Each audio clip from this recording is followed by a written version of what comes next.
Hello friends, आज के video में हम बात करेंगे कि आप मैन्युफैक्चरिंग का बिजनेस कोई भी शुरू करना चाहते हैं तो आपको किन किन बातों का ध्यान रखना चाहिए। मतलब आप कोई भी प्रोडक्ट का मैन्युफैक्चरिंग बिजनेस करते हैं जिससे आप चाहते हैं कि आप उस बिजनेस में कभी भी फेल ना हो, हमेशा ग्रोथ करें, तो इन सब चीज़ों की जानकारी मैं अपने इस वीडियो में दूंगी। तो फ्रेंड्स, मेरे इस वीडियो को पूरा अंत तक देखिएगा। तो शुरू करते हैं। मैन्युफैक्चरिंग बिजनेस शुरू करने के लिए आपको हमेशा 5 बातों का ध्यान रखना पड़ेगा। तो पहला आता है रॉ मटेरियल। हमेशा माल सही जगह से ले। सही जगह से मेरा कहने का मतलब है माल अच्छा ले। जहां जिस प्रोडक्ट का आप मैन्युफैक्चरिंग कर रहे हैं, जहां उसकी उत्पादन ज़्यादा हो या जहां वो चीज़ ज़्यादा मिलती हो, उसका रॉ मटेरियल वहीं से ही खरीदें। हमेशा आप जितना सस्ता रॉ मटेरियल खरीदेंगे उतना ही सस्ता आप मैन्युफैक्चरिंग कर पाएंगे और उतने ही सही मार्जिन में आप अपने कस्टमर तक वो चीज़ पहुंचा पाएंगे। तो फ्रेंड्स, दूसरी बात करते हैं कस्टमर की। कस्टमर कैसे बनाएंगे, मतलब कस्टमर तक अपना माल कैसे पहुंचाएंगे। तो अगर आप मैन्युफैक्चरर है तो आपको होलसेलर और रिटेलर से संपर्क बनाना पड़ेगा। होलसेलर और रिटेलर को अपना इतना कम परसेंट में मार्जिन दीजिए ताकि एक बार आपके पास कस्टमर बन जाए। हमेशा अपने कंपटीटर से 2 पैसे मार्जिन कम रखें ताकि कस्टमर आपके पास ज़्यादा आए। ये एक बिजनेस का रूल होता है फ्रेंड्स, इसको अच्छे से समझ लीजिए।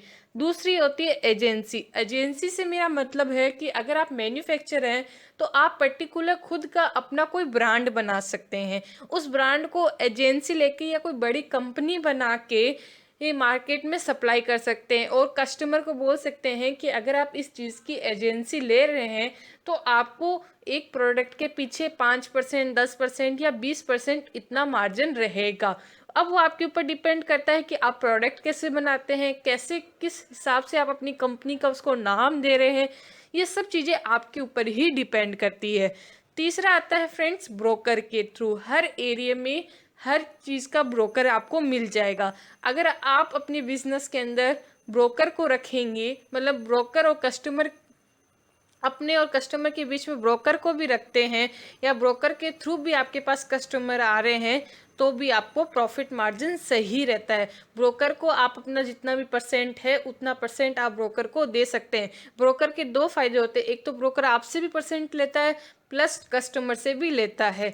तो ब्रोकर तो हम सिर्फ इसलिए रखते हैं ताकि हमारे पास कस्टमर और ज़्यादा आ जाए।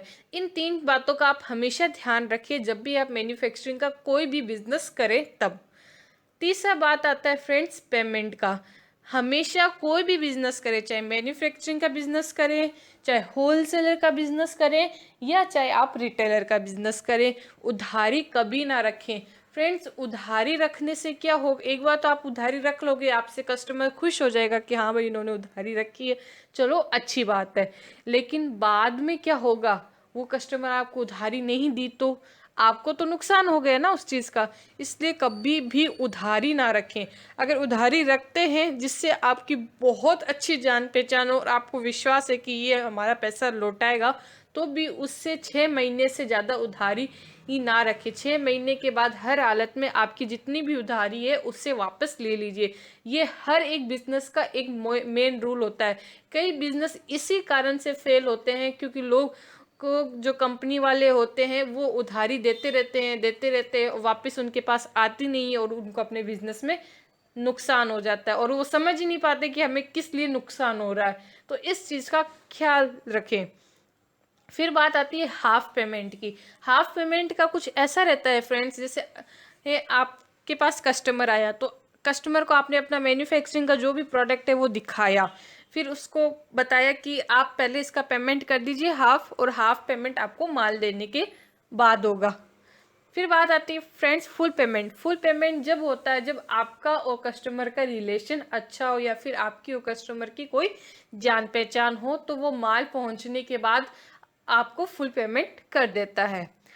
अब बात करते हैं फ्रेंड्स डिलीवरी की। डिलीवरी का मेरा मतलब है कि जब भी आप आप डिलीवरी करते हैं अपने कस्टमर को, तो आपको ट्रांसपोर्ट वालों से अच्छा संपर्क बनाए रखना होता है। अच्छा संपर्क से मेरा मतलब है कि जब सीजन का टाइम आता है तो सप्लाई में प्रॉब्लम आती है, तो कस्टमर तक क्या होता है कि आपका माल नहीं पहुंच पाता है, फिर कस्टमर दूसरी जगह से माल पहुंचा ले लेता है, उससे क्या होगा, आपका ही नुकसान होगा। तो अगर आप सीजन के टाइम में ट्रांसपोर्ट वालों से अच्छा रिलेशन बना के रखते हैं तो ट्रांसपोर्ट वाला हर तरीके से ये कोशिश करता है कि आपका जो माल है, आपके माल की वो पहले प्रायोरिटी दी जाए और आपका माल कस्टमर तक पहले पहुंचाया जाए।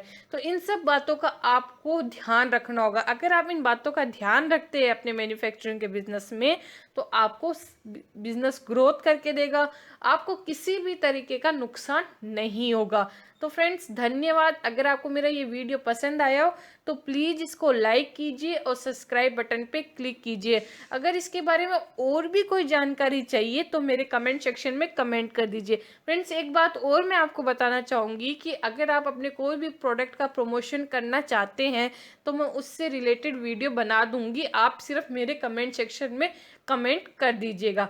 धन्यवाद फ्रेंड्स।